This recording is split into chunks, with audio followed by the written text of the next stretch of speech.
ముందు మీకు కంద మొక్క చూపించాను కదా, వర్షానికి ఇది కింద పడిపోయింది. దీనికి గోడ ఆధారం చేసి ఇలా నిలబెట్టానండి. ఇది చక్కగా నిలబడింది. కింద పడిపోయిన వర్షానికి కింద పడిపోయిన కంద మొక్క గోడ ఆధారం చేసి నిలబెడితే ఇది బాగా నిలబడింది, బాగా వచ్చిందండి. అలాగే కంటిన్యూ అవుతుంది, ఎదుగుతుంది బాగా. సో కొంచెం నాకు ఆనందం కలిగింది.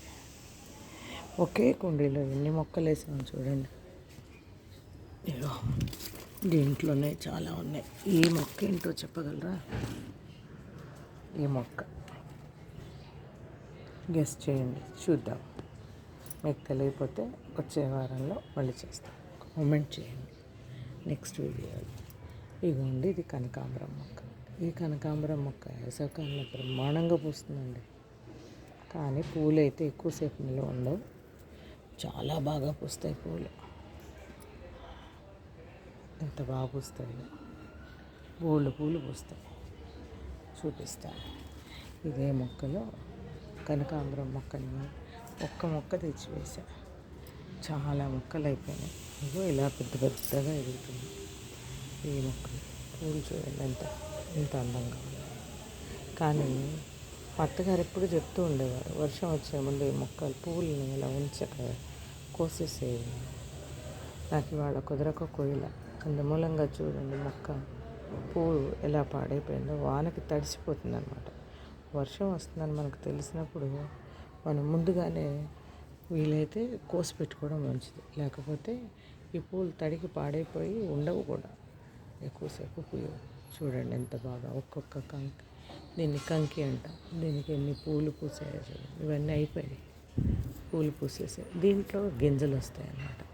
ఈ గింజలు మనం నీళ్ళల్లో వేస్తే టప్ టప్ మా చిన్నప్పుడైతే మనం ఆడుకునేవాళ్ళం.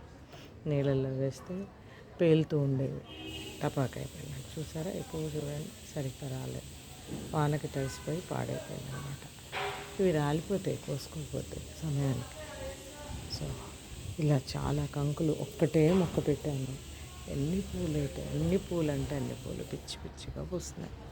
ఈసారి వచ్చినప్పుడు మొత్తం పూల కోసం చూపిస్తాను ఎన్ని పూలు వస్తాయి.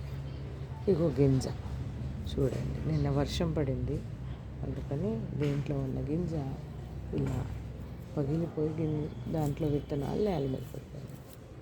ఆ పడిపోవడం మూలంగా అవి మళ్ళీ కింద వస్తాయి అన్నమాట. మళ్ళీ మొక్కలు వస్తాయి. ఇదిగో ఈ గింజలో ఉంటాయి విత్తనాలు. ఇదే గింజ, ఇది పగిలిపోతే దేంట్లో నుంచి విత్తనాలు వస్తాయి, ఇలా వస్తాయి అన్నమాట. చూడండి ఎన్ని కంకులు ఉన్నాయో, చాలా బాగా వచ్చాయి. ఇవే గింజలు ఇక్కడిక్కడ పడి దీంట్లోనే చిన్న చిన్న మొక్కలు కూడా వస్తున్నాయి. ఇక్కడ కూడా ఉన్నాయి, ఈ కుండీల్లోనే చూపిస్తాను. చిన్న చిన్న మొక్కలు ఇదిగో ఇక్కడ వస్తున్నాయి. ఇదిగో చిన్న మొక్క, ఈ చిన్న మొక్క, ఇదిగో ఇవి కూడా అవే చిన్న చిన్న మొక్కలు ఇప్పుడే మొదలయ్యాయి అన్నమాట. ఆ గింజలు పడి చిన్న చిన్న మొక్కలు వస్తున్నాయి. ఈ మొక్కలన్నీ మళ్ళీ తీసి విడివిడిగా వేరే కుండీలో పెట్టుకుంటే చాలా పూలు పూస్తాయి. అసలు వేసవి కాలంలో అయితే బరువు ఉండవు, చాలా తేలిగ్గా ఉంటాయి, అందంగా ఉంటాయి, ఇంత బాగానూ పూస్తాయి, చాలా బాగుంటాయి. అలాగే ఇదే కుండీలో మల్లె కూడా పెట్టాను, కానీ మల్లె పువ్వులు బాగా పూయట్లా. అట్లాగే మా ఇంట్లో కొన్ని తోటకూర గింజలు ఉంటే అవి వేద్దామని దీంట్లో వేసామండి. గింజలు మొక్కలు బాగానే వచ్చాయి, కానీ వర్షానికి ఇవన్నీ కూడా తడిసిపోయి పాడైపోయినాయి. ఇంకా కొన్ని గింజలు ఉన్నాయి, అవి మరి మొక్కలు ఎప్పుడు వస్తాయో తెలియదు. ఇంకా 1, 2 ఇవి తోటకూర మొక్కలు, కానీ ఇవి పైకి రావాలి. వర్షం పడి పాడైపోయినాయి అన్నీ కూడా. మొక్కలు బాగా వచ్చాయి అనుకున్నాను, అవన్నీ మంచిగా వీడియో చేద్దాము, మీకు చూపిద్దాం అనుకున్నాను, కానీ అన్నీ పాడైపోయినాయి. ఇదేమో కాకరపాదు, అలాగే గుమ్మడి విత్తనాలు కూడా వేసాం, కానీ ఇంకా అవి బతుకు రాలేదు. దీంట్లోనే మళ్ళీ ఇది కొత్తిమీర వేశారు. కొత్తిమీర ఈసారి ఎలా వేయాలో నేను మీకు వీడియో చేసి చూపిస్తాను.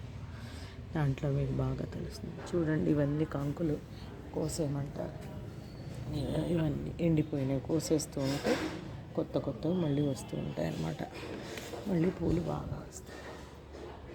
ఇదిగో ఇదేమో మందార, చాలా బాగా పూస్తుంది. ఎంత ముద్దగా పూస్తుందంటే పువ్వు. ఈ వేసవికాలం ఎండలకి మధ్య నేను ఊరు వెళ్ళాను కదా, అప్పుడు దీనికి నీళ్లు సరిగా పోసేవాళ్ళు ఎవరు లేక మొక్క చాలా ఎండిపోయింది. అక్కడికి చెప్పాను నేను మా బలమ్మాయికి, కాస్త మొక్కకి నీళ్ళు పోయమ్మా అని. సరిగ్గా పోయో లేదో మరి ఏమైందో తెలియదు, పూలే రాలేదు, మొక్క ఎండిపోయింది. ఈ మొక్కలు కాస్త ఇప్పుడు మళ్ళీ వచ్చాక వానలు పడుతున్నాయి కదా, మళ్ళీ ఇప్పుడు చిగురుస్తుంది మొక్క. కానీ ఇప్పుడు ఎండలు పూర్తిగా వచ్చాయి. వానలు పడినా కూడా నీళ్లు రావట్లేదు. ఒక నీళ్ళ సమస్య పెరిగిపోతుంది. ఈ మొక్కల్ని బతికించడం ఒక పెద్ద సమస్య అయిపోతుంది మాకు. కానీ నాకు చాలా ఇష్టం కదా, అందుకని వీటిని ఎలాగైనా కాపాడుకొస్తున్నాను. బియ్యం కడిగిన నీళ్ళు, ఈ నీళ్ళు, ఆ నీళ్ళు అన్నీ పోసి జాగ్రత్తగా ఈ మొక్కల్ని పైకి తీసుకొస్తున్నాం. చూడాలి ఎలా వస్తాయో.